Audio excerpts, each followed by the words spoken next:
you ready to heal your mind, body, and soul from the inside out? Welcome to the Real Healing Institute show with Michelle Sinclair, divine healer and spiritual teacher, where spiritual transformation meets practical guidance to break free from limiting beliefs, subconscious pain, and energetic blocks. This is a powerful space for those seeking true healing and enlightenment. Michelle's teachings are rooted in her deep study of the Christ letters and the spiritual awakening that came from her unwavering dedication to divine truth. She helps individuals navigate their inner healing journey through subconscious soul healing techniques and spiritual teachings by uplifting the vibrational resonance of our thoughts, words, and actions that shape the very fabric of our lives. It is time to learn the profound understandings of universal love.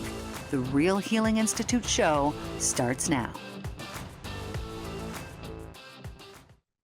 Welcome in today. Today it is myself, Michelle Sinclair, and Alara LaPlante here. So we are the Cosmic Christ Force. Alara is the founder of the Cosmic Christ Force. And so what we are on a mission to do is to help change and transform this world and to create the heaven that it is meant to be. And today we were talking about reclaiming our power and what exactly that means. So welcome, Alara. Do you want to tell us a little bit about yourself here as we get started today? Yes. So I am the co-founder of the Cosmic Christ Force. Basically, a few years ago, I started having a lot of memories of different past lifetimes come through. One of them was a lifetime with Yeshua. And so remembrance of those teachings and their true nature. And then, of course, being connected with the Christ letters and reading it and going, there it is. Thank you. Has felt really, really good. And so a big portion of what we do is, of course, we're here to bring heaven on earth. We do that through our every loving word, thought, action, and understanding the nature of our powerful ability to create and co-create our reality through these things. And so the Christ Letters really brings that home. So I'm really honored to be able to provide study groups and other opportunities for people to connect and come together and learn and benefit all. So yeah. Excellent. That's what I'll say today. Excellent. Thank you. Yeah. So as part of reclaiming our power, what we have noticed, and I've noticed this with clients, that typically throughout our life, we will give some of our power away completely unknowingly, meaning somebody will say something to us, maybe we'll believe them. And so then we now feel a certain way about ourselves that's not as great as it was before. So we've given some of our power away. Didn't even know we did it. But this can go back to the extent of past lives and reclaiming power from these lives and really just seeing those lives can help you to be like, oh, okay, I was this, and to help you to pull it back in. So let's say that you knew that you were some type of powerful king at some point who had, all of this power and was so good to the people and did all of these wonderful things. And you knew that you had some wonderful karma coming back to you. That in itself can really help to empower you and actually bring that energy of that version of you back into yourself. So I have several examples of situations that happened to me where it was like, oh, and then it helped me to pull my power back in and I could physically feel the change and the shift. So what examples would you give, whether this is present life or past life? What is something that you think would be really valuable for somebody to hear and they could, wow, I could relate to that? Oh, there are many. There are so many actually that flood in that it's hard to choose just one. I'll say this. Recently, I've been, still working on it, processing something, an abuse that had happened to me as a very, very, very small child that has come back through a series of synchronicities and remembrances in divine timing as I was ready to heal that and reclaim my self-expression, reclaim my playfulness, reclaim my joy, and my self-expression as a woman, to be able to safely express sexuality and, the way that I clothe myself, dress myself, all of these things, all of these pieces of self-expression and also the ability to really speak my truth, which was in many ways stifled. I hadn't realized how much, because even with that stifling, I'd still been stepping out and doing the speaking and the other things that I've been doing because I love so much that I've just pressed on through for the benefit of myself and others, for the healing of all. And so yeah, it's interesting because in coming back to that memory, it's like, oh, how did that small version of myself change when that thing was done? Uh, and and yeah, it was as if there was a hold placed on me, on my self-expression, a lock, so that I wouldn't say what had happened. And really, it was in such a small age that I wouldn't have been able to fully express, nor would I have understood what was going on, or that it was wrong, or how to express it, other than just the emotions, the feelings, and the things that were put in and upon me by the person who did the act. Um, and so, yeah, in coming to see that and going, oh, wow, okay, now I see energetically where there were these holds. Now I understand that there was this thing that had happened to me that caused confusion and distress and that I didn't understand. And it caused fear and it caused constriction in my ability to move about the world freely and express myself freely and just be in my full expression. And now that I see that, I can call that power back and I can understand what happened. I can also take the divine and neutral approach to go even beyond needing to forgive. I'll say this. So there's forgiveness and there's gratitude to be considered here. And from a cosmic perspective, working with my galactic guides, working with Yeshua, looking at everything from a place of unconditional love and the ultimate growth of the soul, I can look at these things with divine neutrality. Doesn't mean that I'm not going to put up a loving boundary, where I see now that, there was harm done. Thank you. No, thank you. Mm-hmm. That relationship is done. And also, I can see where ultimately that soul is the one that suffers the most greatly for it because they can't undo what they did. They can't unknow what they know. And they also will likely never speak about it and thus never set themselves free through truth. Mm-hmm. And I see the sacrifice that was made because as I step into my power now at this time and I understand that, it makes me more powerful as a person to have more compassion, more understanding, more awareness of myself. I also now understand dynamics. And when I look at other people or I sit with them, I'll know what that energy is that's presenting. So as a healer, it will benefit so many. And so I'm grateful for it. There's really nothing to forgive in that it will serve. And that is the perspective I'm taking. And that is also an empowered perspective. Yeah, you could also talk about taking your power back in terms of, as we've talked here before, understanding physical disease, dis-ease. Yes. Right? And the ways in which we get back to ease are by re-empowering ourselves, taking our power back. There's so many directions you could go with this, and then not to mention the lifetimes. If you have any of my past lifetimes that you're privy to that you'd like to bring up, feel free. There are so many examples of this. So let's just go a little bit deeper into that first part. So let's say that because this is the case with so many people, I've had so many clients who've told me things that they'd never told anybody else before, because typically there's guilt or shame that's involved. Often this could be abuse at a young age. Or something along those lines. And so the things that actually comes from that takes away your power. So let's say that we'll just use the example of being a woman. I know that this is not always the case, but let's say you're a woman. Well, then what happens going forward if there's been some type of abuse as a child that happens? Then typically and often we don't feel safe to be in our feminine energy. And so then we, at a very young, early age, will step into that masculine energy because it's like, oh, well, I was a female and then this happened. So I need to be as little of that as possible. And we'll step into these other things, thus giving away our power, because being who you are is your power.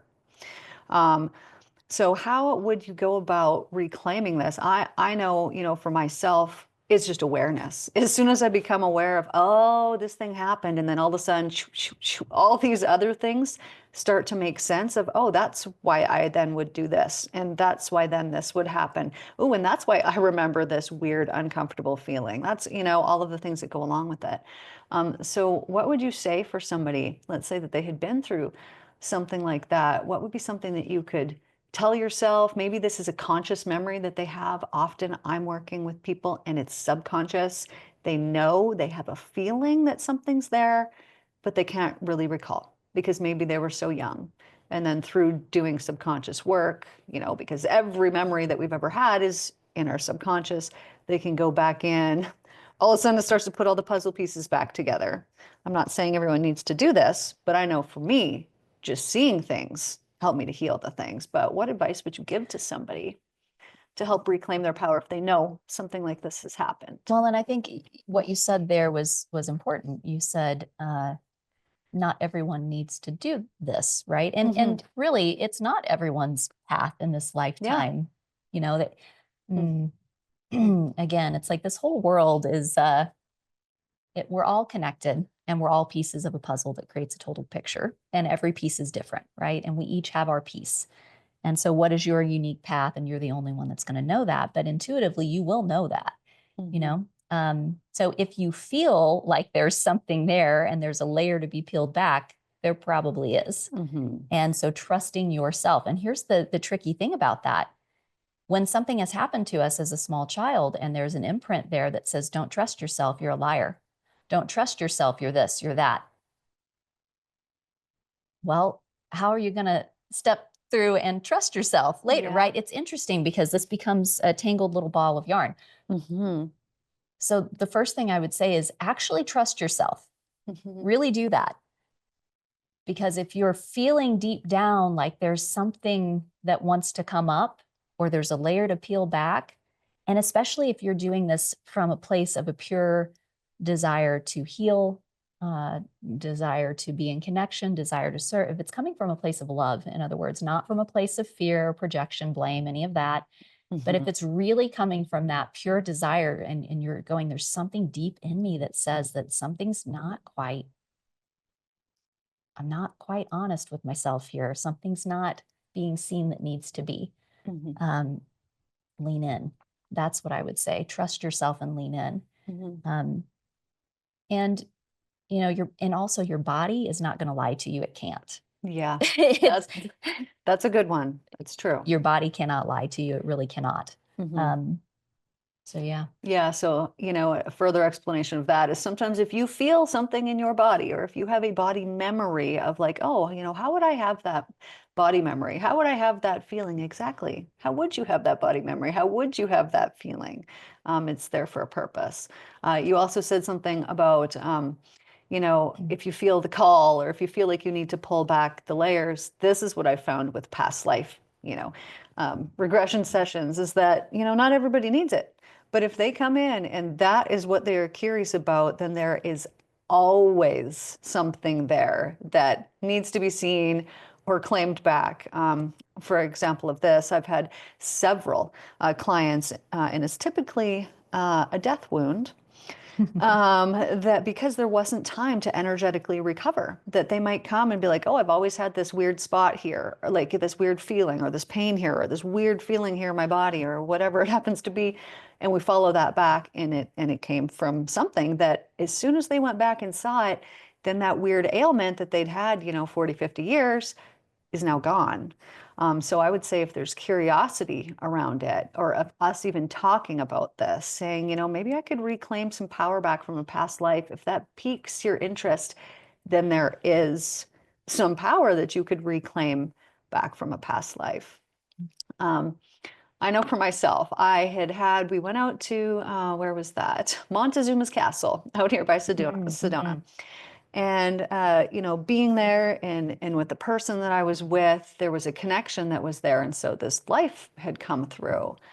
And I saw like what a powerful being, a spiritual being I had been in that life, quite cherished by the tribe that I was living in. And it was just through seeing that I could feel this power come back into me. And it just made my voice even more voicey. I don't know how to describe it other than, you know, I was like, well, I have my voice already, but like it gave me even more power behind my voice. Well, I know for Alora, and we should talk about this is because this is really fun, that you've had lives where you were a blue being. And so part of our mission here, like we're doing planetary changes. We've seen it, like we've actually visibly seen it. We've had people comment. We know these things are happening. And so would you mind talking about that on other worlds, what it is, you know, that it's basically carrying on the mission from these other places? Yes, that's fun. Well, and this helps us to understand. So okay. Where great darkness has been experienced, great light can come in. Mhm. You know, it's like there's a Leonard Cohen poem, and he says, "Ring the bell that still can ring, forget your perfect offering. There is a crack in everything. That's how the light gets in." This is again referring back to what I was talking about earlier, and I'm not going to call out the memories of people that abuse that. What does that serve at this point? The information was for me so that I can heal. Mhm. They have their own healing journeys. I don't even need to engage with that. There will just be a boundary, and that's fine. You know, unless that wants to be worked through and resolved at some point, I'm always open to those conversations and discussions that heal. Um, and so in this lifetime, as you know, I've had trauma after trauma after trauma after trauma after Mhm. trauma after trauma, adversity constantly, right? And it's like, but it's turned coal into a diamond. Yeah. It's made me, you know, unbreakable. Yeah. There's not anything, you know, and it's made me very clear. And thus I'm able to emanate truly. There's not many things that I can't understand. And Mhm. when you combine that then with having seen lifetime after lifetime after lifetime, living in different nations, different cultures, different religions, there is so much understanding within my soul at this point. There's so much light that's able to come in once all of those things are healed and all of that is reclaimed, right? And our light, our truth is our power. Uh, and so I'll say this. So what I was shown was myself and many other souls, and Yeshua, and many other souls are included in this, came to this planet with a plan to help it transform, to help it to heal. Mhm. Not unlike our body will receive, or draw in based on whatever frequencies are present that want to be brought to the surface and slow us down for our own healing, our own awareness, and purge those things. We might call in a virus, you know. Mhm. Um, and so it's interesting. There's this healing crisis that's happening on this planet. What I was shown was there are many celestial beings, cosmic souls, who have volunteered to come here and to help this planet to heal. And we have suffered greatly over many, many lifetimes, especially during the Piscean era, which was Yes. all about the martyrdom. Now we're coming into the Aquarius era. And this falls into line with the rhythms of the stars and the energies that are present. And now we're at this point where the energies that are present are ready for us to transcend and to ascend. Um, and so, yeah, the lifetime as blue beings, there was a planet that was destroyed. But when it was destroyed because we had come to a point where there was no further to evolve. New terrain was needed, new storylines, a new era.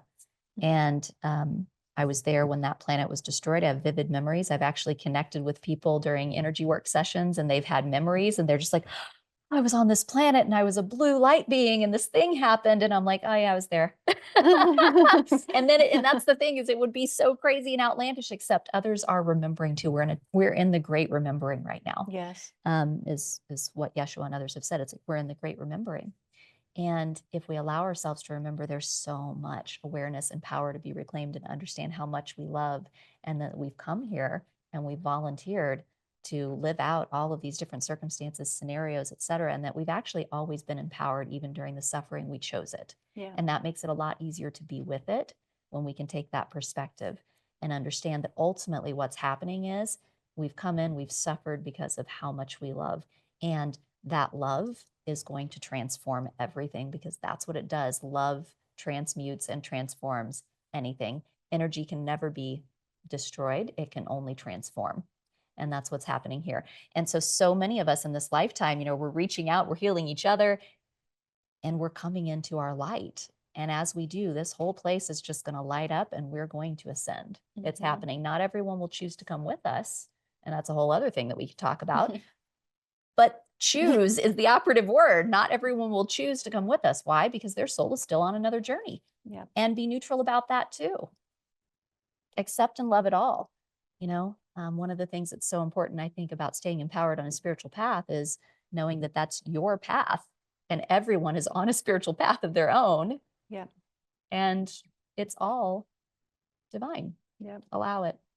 And all the paths look a little bit different, just like all the puzzle pieces look a little bit different.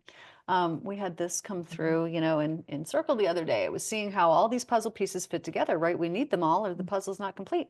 But it was showing where people don't have their power that it's like that puzzle piece has little pieces ripped off. And it's like, well, the piece is in there, you get the gist of it, but it's not really the piece that it's meant to be or that it's supposed to be. And it's like, it's coming as these things, as we reclaim these things and heal them, then we're taking back these pieces of ourself that we've unknowingly given away. So how would you know if you need to reclaim your power? First of all, Number one, you can look in the mirror.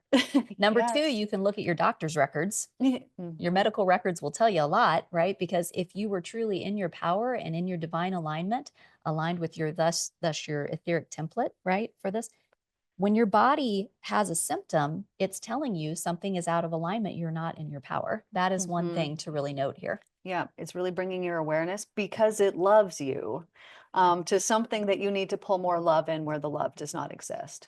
So, I was working with somebody the other day, and, and I say this to everybody because it's true. Let's say that you've got anger or resentment, or you have whatever it is, underlying every single emotion that you have is actually just love, right? You're angry because you know that the only thing that exists is love and you didn't experience it. Or you're angry maybe at yourself because you didn't put up a boundary, because you didn't love yourself enough to say no to something.